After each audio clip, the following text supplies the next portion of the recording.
The Blood of Gutoku follows the experiences of anthropologist Jack Ridley as he solves a mystery in rural Japan.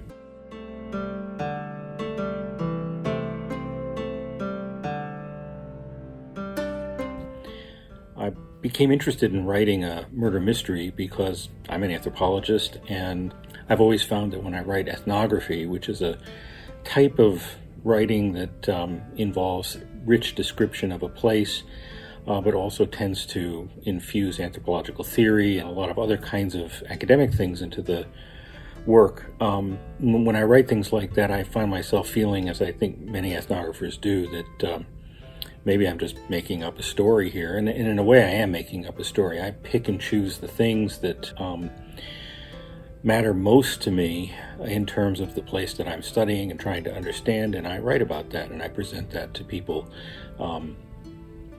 who read the books and articles and things that I write from an academic perspective. As I thought about it, since sometimes I do feel like I'm writing a story, I thought, well, why not just write a story? So The Blood of Gutoku takes my ethnographic work. It draws heavily upon my field work, the thousands of pages of field notes that I've written over the years, and my own experiences as an anthropologist working in Japan, but presents it instead of in an academic way, in a way that I think is hopefully more accessible. That's one of my goals in writing the book, so that people can follow an interesting story and also learn, hopefully, something about life in rural Japan.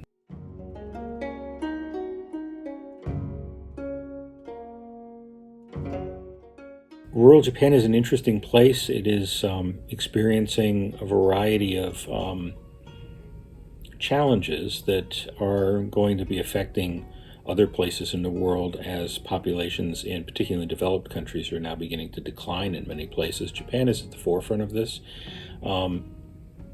They are losing population by about 500,000 people per year right now, and the anticipation is that by the end of this century there are going to be about half the number of Japanese or less than there are today.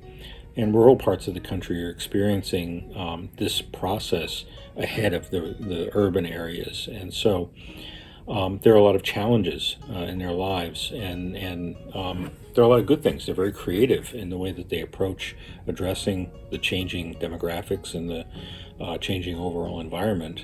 But it certainly is something that requires attention.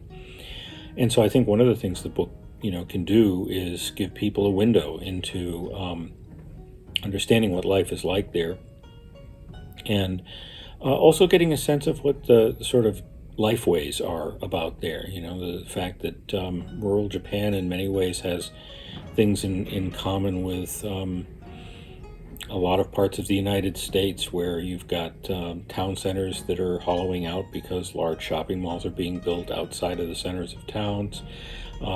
People drive everywhere. It's a very car-oriented culture, unlike urban Japan, which is oriented around public transportation. And so I think people will see certain things that are familiar if they're coming from countries like the US or Canada or even the UK. But they certainly will find things that are different. I think anybody who's interested in Japanese religion would find the book intriguing.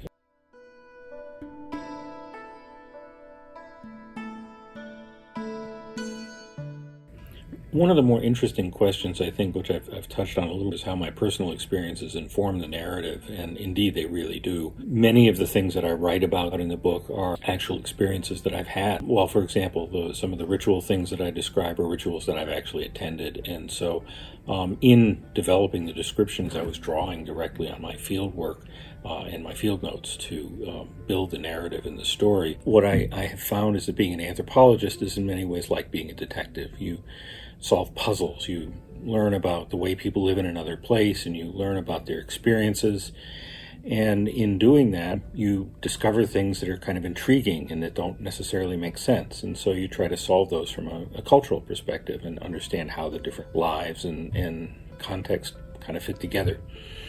So I thought, that's not that different from the way a detective works. So if I'm going to write something that's a novel instead of writing a typical ethnographic sort of scientific type of piece. Why not do it as a murder mystery? And so that stimulated me to think about developing a story around the things that I know from the place.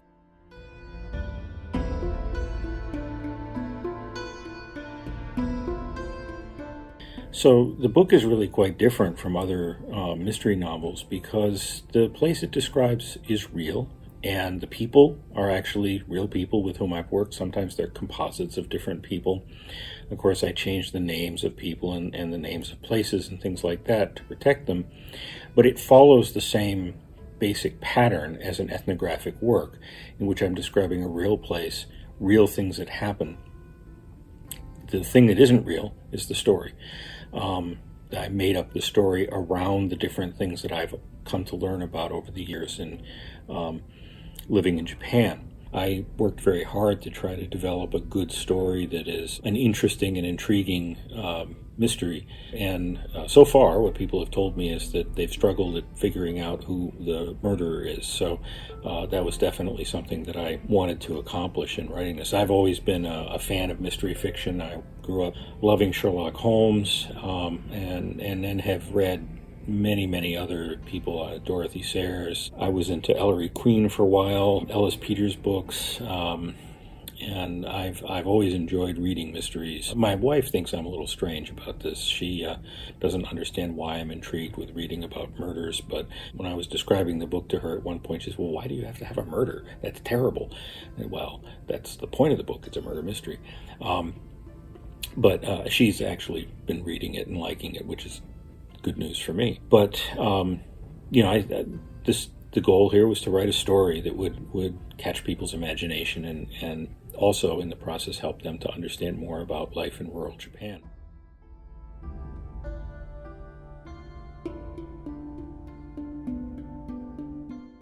I've spent many years of my life studying religion in Japan, and so that was one of the other things that was kind of interesting to me, was how can I build my knowledge of religion in Japan into the novel. And one of the ways I did this was, so the main character is Jack Ridley, the anthropologist, but one of the secondary characters that's very important is a Buddhist monk who's a close friend of Jack, and the two of them are involved together in trying to solve the mystery. The title is kind of an interesting component of this because Gutoku refers to a Buddhist monk named Shinran, who's one of the most important characters in Japanese Buddhist history. And the blood of Gutoku refers to a very old text that I was given when I was doing field work in Japan in the 1990s that describes a very secretive ritual that was going on until relatively recently. I'm not actually sure if it's still going on now, but into the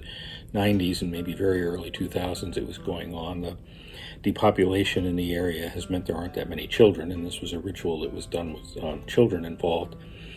But it was secretive, and it remains secretive. I've been able to learn about this in talking to leaders of it. It's not as secretive as it used to be, but it's still something that is done. It's done in private. And so this document that I was given explains the purpose and the meaning of that. And some of that document is actually translated in the book. And it's not the entire thing because it was too long, so I made some adjustments to it. But it basically captures this idea of the members of this ritual becoming one in the blood of Shinran. And so that's a key component of the story. I don't want to give away too many things, but that is a topic that kind of comes up as you work through the novel and learn about this ritual that goes on in Japan. And I think anybody who's interested in Japanese religion would find the book intriguing because I spent quite a bit of time exploring these. There are a variety of what I refer to as cults, but in the academic sense, not in the kind of pejorative sense, but small non-institutional religious organizations that you find all over the place in rural Japan. And they're very closely connected to what's going on in the story, and they were a very important part of the place, the village in which that I've lived. The other aspect that's kind of interesting that I get into a bit is the role of outside religions. The village I lived in had a Jehovah's Witness meeting hall. When I was living there in the 90s. I think they've moved on now, but that group actually figures in the story. And so it'll give you, I think one of the things readers will find is some sense of how Japanese react to outside religions and think about outside religions.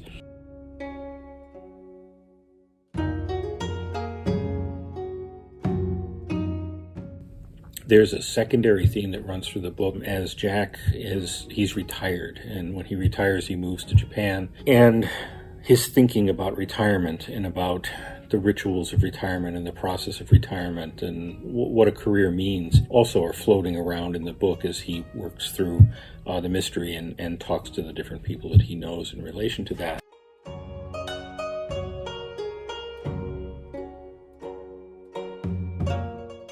There are a bunch of interesting things that I hope that readers might take away from the book. One of the things I hope is that they learn something about rural Japan. My aim was, as much as possible, to provide a pretty accurate description of what life is like there today.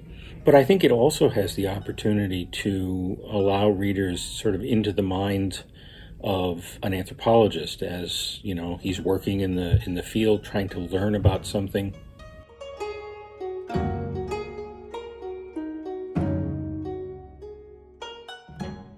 I spent a lot of time thinking about the process of writing. I'm a morning person, so I tend to get up early. I often wake up in the morning with dialogue running through my head, and so I get up immediately, sometimes 4 or 5 o'clock in the morning, and I start writing it down. And I usually am done by noon. Although if things are going really well, I'll just kind of keep on writing, and I tend to write very fast. My approach to writing is that ideas just come out in sort of a stream. I've never outlined anything in my writing. I know that's what people all say to do. When I send my students at my university to their writing center, they always tell them to make an outline, but I don't ever do that. I just write.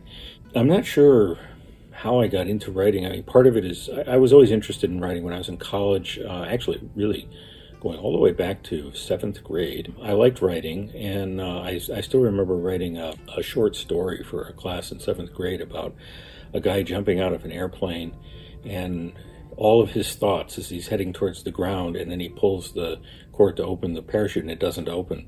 And so then it follows his thoughts the rest of the way down and it just stops. And I've never forgotten my teacher said, "Well, this is a very interesting story, John, but it doesn't have an ending."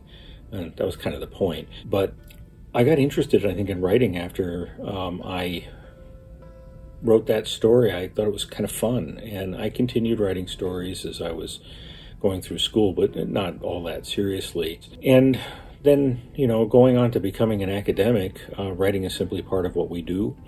But the other problem, and part of what motivated me for, I think, to write this book or this novel, is that academic writing is very formulaic. It's difficult to be creative. You tend to have to follow the rules that are set out for the way you write in your particular discipline or field. And you tend to spend your life more or less writing the same kind of thing over and over again. And I wanted to start writing things that would challenge me intellectually, but also challenge me as a writer, and find new ways to express ideas about other cultures and express what we learn as ethnographers and anthropologists living in other places. And so I decided to kind of shift the way that I approach writing. I wrote this book, which again is a significant departure, to write something that's fiction, because I thought this might be a more creative and more interesting way to present the things that I've learned living in Japan for long periods of time. It was a lot of fun to write the book. It was fun to be absorbed in the characters and absorbed in the place in a different way from the way I am when I'm writing nonfiction work about Japan. And so for me, it was a wonderful opportunity to explore a new kind of writing, and what I found is that I really enjoy that kind of writing and hope to continue to do it in the future, because it was very satisfying for me.